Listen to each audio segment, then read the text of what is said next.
Gilles va nous parler et peut-être nous faire découvrir un film rare ou méconnu. Voici le Kiki l'a vu de la semaine.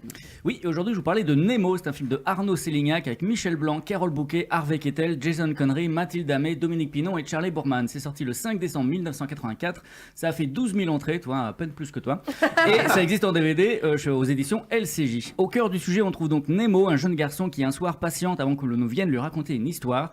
Dans cette attente, il se dirige vers un ascenseur situé près de sa chambre et une fois à l'intérieur, celui-ci le conduit dans un monde parallèle où se mélangent contes et légendes de notre enfance. Qui l'a vu?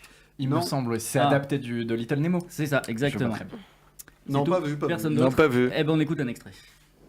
Vous aussi, vous êtes à la recherche de ce vulgaire métal. L'or est nécessaire à mon vaisseau. Grâce à la pureté de ce métal, nous pouvons créer des sons qui forcent les stalactites de cristal galactique à vibrer. Cette vibration nous donne notre énergie. Et c'est de cette manière que nous voyageons à travers l'espace. Génicon, lui, sait fabriquer l'électricité. Il n'a pas besoin d'utiliser de l'or. Chut, vous n'avez pas d'or sur Zigura? Non. On ne peut en trouver que sur peu de planètes.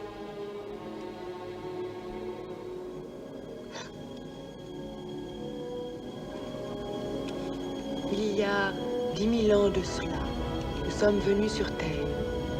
Et nous avons inculqué à l'homme la soif de l'or, pour qu'il puisse éternellement le chercher et l'extraire pour nous du sol.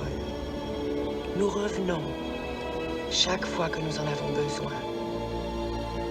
C'est ce qui explique notre maudite fièvre de l'or.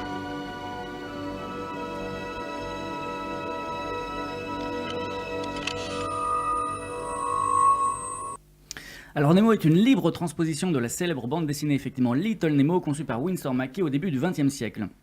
Sous la direction de Sélignac, on perçoit de prime abord cette franche volonté de rivaliser avec les fables totalement fantasy du 7e art.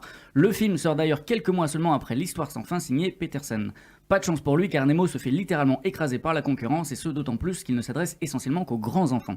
Non pas que l'histoire étale une imagerie violente ou à caractère sexuel, mais loin de la bande dessinée originelle, son adaptation entre guillemets manque cruellement d'humour et de légèreté pour s'adresser à un très large public. Pire, d'un format à l'autre, beaucoup de personnages ont mystérieusement disparu et laissent la place à de tout nouveaux troubles et anxiogènes. Côté divertissement, la perte est considérable. Heureusement, Sélignac porte un grand soin à la reconstitution visuelle très esthétique, le tout enveloppé d'une bande originale exaltante délivrée par Gabriel Yard, un compositeur qu'on ne présente plus. Bref, ainsi et malgré une structure excessivement abstruse, l'émerveillement s'impose plus que jamais. On vit alors l'expérience, car c'est bien de cela qu'il s'agit, comme une sorte d'hallucination prodigieuse, plus encore la découverte du casting, aussi éclectique qu'improbable. En tête, Michel Blanc, inénarrable colonisateur, se pourvoit d'un accent russe à couper au couteau, on vient de l'entendre. Face à lui, Carole Bouquet dans le rôle de Ralph Akraï joue les envahisseurs d'un autre monde avec son charme habituel. En parallèle et accessoirement, Harvey Keitel se prend pour Zorro avec toute la panoplie officielle et à Maya partir avec notre Jean-Claude Duss national le temps d'une séquence improbable. Dominique Pinon, lui méconnaissable, incarne un primate complètement barge. Enfin, Jason Connery, le fils de Sean, y accomplit un baptême artistique prometteur, tandis que Charlie Boorman semble avoir été davantage imposé par son père John de son prénom et au passage producteur du film que pour ses facultés. En résumé, c'est unique et donc incontournable. C'est Dominique Pinon qui fait le singe à Chewbacca, gauche, là. c'est ça. On va voir Il est si maquillé ou pas? il y a une C'est ça. imitation de Chewie. C'est ça. Eh bien, merci Gilles. Et de rien.